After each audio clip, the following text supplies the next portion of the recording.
बिस्मिल्लाहिर्रहमानिर्रहीम, अस्सलाम वालेकुम। मैं गौर बट सियासत के प्लेटफॉर्म से आपकी खिदमत में हाजिर हूँ। खबर ये है कि पाइन नवाज शरीफ की एक चाल ने, पहली चाल चली पाइन ने और पसीने छूट गए। 440 वोट का झटका जो है ना, उनको लगा जो बड़े बड़े अपने लोग मनसूबा साज और कारीगर लोग थे। वो चाल क्या है और वो क्या मामला है उसके ऊपर बात करूंगा, मगर उससे पहले गुजारिश करूँ कि कमिश्नर रावलपिंडी जो गिरफ्तार हो चुके हैं अब, और उन्होंने खुद कहा कि मुझे गिरफ्तार कर लिया जाए, भैन गिरफ्तार करना चाहिए। देखें, उन्होंने जो इल्ज़ामात लगाए हैं उन इल्ज़ामात की तस्दीक और उन इल्ज़ामात की झूठे होने की जो भी मामला, यानी वो सच्चे हैं वो झूठे हैं, कौम के सामने एक एक चीज़ आनी चाहिए। अगर उन्होंने झूठ बोला है सर निशाने इबरत बनाना चाहिए, अगर उन्होंने सच बोला है तो सर फिर भी उनको उन समेत बाकी सबको निशाने इबरत बनाना चाहिए, क्योंकि यार आप कौम का मैंडेट चोरी कर रहे हैं, ठीक है। और अगर आपने मैंडेट चोरी नहीं किया और 2 नंबरी नहीं हुई तो कमिश्नर रावलपिंडी तो भाइन आइंदा नस्ल अधिकार जो है वो बना देना चाहिए निशाने इबरत, इस वजह से कि आपने पूरी दुनिया के अंदर पाकिस्तान का मजाक बना दिया पकड़ के। ये क्या समझा हुआ इन्होंने। ये साहब जो हैं ये नायब तहसीलदार भर्ती हुए, और वो मैं पहले वीडियो में कह गया पीसीएस नहीं, एक्चुअली ये नायब तहसीलदार भर्ती हुए थे, और फिर वो नायब तहसीलदार तो तहसीलदार थे, फिर वो अपना कैडर चेंज करवा लेते हैं ना, ये तो वो करते कराते ये जो है वो फिर कमिश्नर की पोस्ट पे पहुंच गए। मैं आपसे गुजारिश करूँगा ये बहुत ज़्यादा करीबी रहे हैं, बहुत ज़्यादा करीबी रहे हैं ये मुस्लिम लीग नून की हुकूमत के भी और पीटीए की हुकूमत के भी। ये पाइंदे कोल ना कोई ऐसी गिदड़ सगी है कि ये बहुत ज़्यादा जिथे माल मत्ता होंदा उत्थे पहुँच जाते सन, है जी, यानी जिथे शहद थी उत्थे भाएं मक्खी की तरह पहुँच जाते सन। ये इनका माजी रहा है, ठीक है। और अब ये बहुत पैसे वाले आदमी हैं।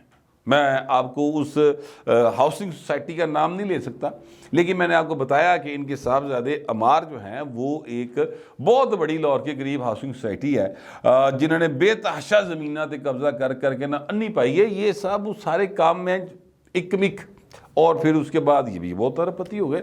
चले मैं उसमें चूँकि मैं कोई जज नहीं हूँ, मेरे पास मैं को दाला नहीं ला के बैठा कि मैं तो फैसले सुनाना फिर, लेकिन इल्ज़ामात की हद तक बात है। मगर ये बात दुरुस्त है कि इनके बेटे की शादी वहाँ पर हुई है और इनको रुपया दी अन्नी पई, ठीक है, ये बिल्कुल दुरुस्त बात। अच्छा, अब इन्होंने ये कहा कि जनाब 70-80 हज़ार जेडे ना वो मैं मोहरा लाइया तो यानी जो हारे हुए थे उनको जिताया 50-50 हज़ार की लीड से। तो मैं आपसे गुजारिश करूं कि मैं हैरान होता हूं कि बंदा भूल जाता है सर पूरे रावलपिंडी डिवीज़न के अंदर जितने भी 13 लोग मुस्लिम लीग नून के जीते हैं उनमें से कोई एक भी ऐसा नहीं है जो 50 हज़ार की लीड से जीता हो। कोई 13 हज़ार तो जीते है, कोई 16 हज़ार तो जीते है, कोई 18 हज़ार से जीता हुआ है, यानी 50 हज़ार के नेड़े पहुंचे ही कोई नहीं होया। सवाल ही पैदा नहीं होता जो रिजल्ट्स आए हैं। अच्छा, एक बात होगी। दूसरी बात यह है कि जब आप क्या कहते हैं कमिश्नर होते हैं तो आप का इलेक्शन के प्रोसेस से कोई ताल्लुक नहीं होता। ये डिप्टी कमिश्नर होता है जो डिस्ट्रिक्ट रिटर्निंग अफसर होता है, उसके नीचे एसी होते हैं या कोई स्कूल का स्टाफ होता है, वो सारे के सारे आरओज होते हैं जिन्होंने, और प्रिजाइडिंग अफसर्स होते हैं। कमिश्नर होते वो सारे काम ना तल्लक वास्ते कोई नहीं होता, ठीक हो गया। अगली बात ये है कि जनाब ये साहब जो हैं कमिश्नर रावलपिंडी 9 फरवरी को इन्होंने एक बयान जारी किया और इन्होंने बाकायदा तौर पर ये कहा, जिसमें इन्होंने सिफारिश की। इन्होंने कहा कि जनाब चीफ सेक्रेटरी जाहिद अख्तर जमान साहब को फ़ोन करके इन्होंने कहा कि मेरे जो मातहत अमला है गैर मामूली इन्होंने काम किए हैं और गैर मामूली मैं इनकी कारकर्दगी जो रही है उससे मुतमईन हूँ, और मेरा जो अमला है इसको तरीफ़ी असनाद दी जाए। उन्हें जो बंदा 9 फरवरी को अपने अमले की तारीफ कर रहा है फ़ोन करके भाई ने चीफ सेक्रेटरी को, और कह रहा है कि सर इन्हों तुसी असनाद दो तारीफी, बड़ा काम किया ना बंदियां ने, अब बच्चे शहजादे छा गए, बंदा खुश हो गए। अफसर जो है वो अपने मातहत अमले की तारीफ करता है ना, ज़ाहिर है करनी चाहिए, हौसला अफजाई होती है। तो भाइन का ज़मीन होने जा गया तो फिर पहले वो गलत था या ये गलत है, कई सवाल है। अच्छा, फिर कोई शख्स कहे जनाब मैं खुदकुशी करने लगा था, तो इसका मतलब ये है जो आमिर मीर साहब ने कहा, और मेरा ख्याल ये बात दुरुस्त है कि भाइंदा ना कि कोई दिमागी तवाज़न हिलिया हुलिया लगता है, ये कोई क्लियर ज़हन का आदमी नहीं है। मगर मैं आपसे गुजारिश करूँ कि मैं इस बात को इतना बाय नहीं करता कि ये हिलिया होया, हिलिया होएगा, मगर भाई ना एडा भी हिलिया नहीं होया। यानी ये वो शख्स है जिहड़ा लड़ाई दे विच इट्टा चुक के अपने घर सुट्टी जाता है कि चलो लड़ाई जो बनेगा बनेगा, 4 इट्टा तो घर अपने आई जाएंगे ना, किसी ले कंध बनाने के काम आ जाती हैं। ठीक है, ये इस तरह के सियाने लोग हैं। इनको सिर्फ on the face of him लेना जो है वो गलत है, इसकी तहकीकात होनी चाहिए।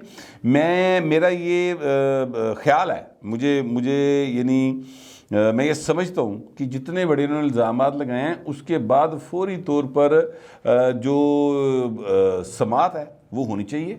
और यानी चीफ जस्टिस ऑफ पाकिस्तान के ऊपर इल्ज़ामात लगा रहे हैं। देखिए, मैं आपसे गुजारिश करूँ कि चीफ इलेक्शन कमिश्नर का तो कोई रोल हो सकता है, क्योंकि ज़ाहिर है उसके काइंड कंट्रोल में सारा सिस्टम चल रहा है। ठीक है, चीफ जस्टिस ऑफ पाकिस्तान तक की पाए आ गया।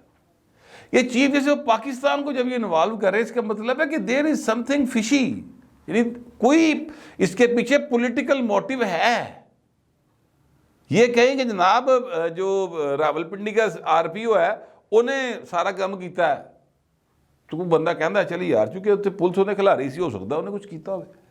वो चीफ जस्टिस ऑफ पाकिस्तान का की तल्लक है सारे काम के नाल, या chief justice Islamabad high court का क्या ताल्लुक है इस सारे काम के साथ?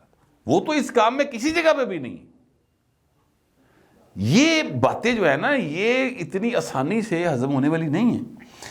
और जो लोग इन बातों को सुनकर लुड़ियां पानी शुरू हो गए कि वेख्या सी वेख्या सी यूथी है सारे, यार आपको इस बात का ख्याल ही नहीं आ रहा कि पाकिस्तान के साथ क्या हो रहा है। यार इलेक्शन हुआ है, उसका जो भी रिजल्ट है उसको तस्लीम किया जाना चाहिए। मैं बिल्कुल ईमानदारी से ये बात समझता हूं, मेरे अंदाजों के खिलाफ रिजल्ट आया, मैं अपने अंदाजे जो लगा रहा था उससे बरखिलाफ रिजल्ट आया, ये बात मैं तस्लीम करता हूं। लेकिन जो रिजल्ट आया तुसी भी तो तस्लीम कर लो ना यार। अच्छा, अब उस रिजल्ट के ऊपर उंगलियां उठी, मीडिया ने उठाई, उसके बाद ये साहब आ गए, इन्होंने जी बोली पैरों के पार पाने वाला आदमी नहीं जेगा, ये जी गल्लां कर गया। मैं फिर कह रहा हूँ कि चीज़ें कहीं और से हिल रही हैं, ये कुड़ किते है, आंडे किते जे। ठीक है, लेकिन जो भी तहकीकात होगी फिर ज़ाहिर है चीज़ों को सामने आना चाहिए, मगर सिस्टम को आगे बढ़ना है, मुल्क को आगे बढ़ना है, उसके लिए सबको सर जोड़ के बैठना होगा। और सबको जब मैं कहता हूँ तो फिर सबको बैठना होगा। अकेले मियाँ नवाज शरीफ का काम नहीं है, ये अकेले जरदारी साहब का काम नहीं है। यानी आलम यह है कि 2006-7 के अंदर इस मुल्क के अंदर मार्शल्ला के नाम पर एक जमहूरियत कायम थी, बल्कि जमहूरियत के नाम पर एक मार्शल्ला कायम था, पर जुमला गलत बोल गया। और परवेज़ मुशर्रफ साहब का और परवेज़ लाई साहब, जिनको उस वक्त इमरान खान पंजाब का सबसे बड़ा डाकू कहते थे, वो साहब जो हैं वो पाक पंजाब के हुक्मरान थे। इतने आटे के लिए बाकायदा एक दूसरे के साथ लड़ाइयाँ होनी थी, लोग भगदड़ में नीचे आके मर रहे थे। मैं लाहौर शहर की बात कर रहा हूँ, मैं गखड़ मंडी की गल नहीं कर रहा, मैं लाहौर शहर की गल कर रहा। यहाँ पर ऐसे वाक़यात हुए। और मुझे अच्छे तरीके से याद है कि जब शहबाज शरीफ साहब पहली बार वज़ारत आला का हलफ लेकर ये जो पंजाब असम्बली के अंदर वहाँ पर पहले उन्होंने मीडिया से जब ख़िताब किया, तो मेरा ये सवाल था कि सर लाहौर शहर के अंदर ये जो है अपना गंदम के लिए और चीनी के लिए, आटे के लिए लोग एक दूसरे से मतलब दस्तों गिरेबान हैं। और आज भी 2 लोग ख़वातीन जो हैं वो भीड़ के नीचे आके कुचली गई हैं। सर बड़ी ख़तरनाक सूरत हाल है, कैसे काबू पाएंगे? तो उन्होंने बड़ी तकलीफ़ का इजहार किया था। फिर यही लीडरशिप थी, शहबाज शरीफ साहब थे, जरदारी साहब थे, मियाँ नवाज शरीफ साहब थे, इन्होंने उस मुल्क को फिर वहाँ से निकाला। और फिर हुआ ये कि अगले साल गंदम इतनी वाफर थी कि असी एक्सपोर्ट करते फिरने से। अभी भी सबका काम है। अब ये जो हालात हैं साडा देखो ना, माती बजी सारे पासे, इसको ठीक करने की जिम्मेदारी जो है वो क्या सिर्फ मियाँ नवाज शरीफ की है? क्या ये ठीक करने की जिम्मेदारी जो है सिर्फ जरदारी साहब की है? क्या ये ठीक करने की जिम्मेदारी सिर्फ जो है वो मौलाना फजल रहमान की है? उन्होंने जिम्मेदारी नहीं है जिन्होंने 2018 का इलेक्शन जो है वो रिग किया।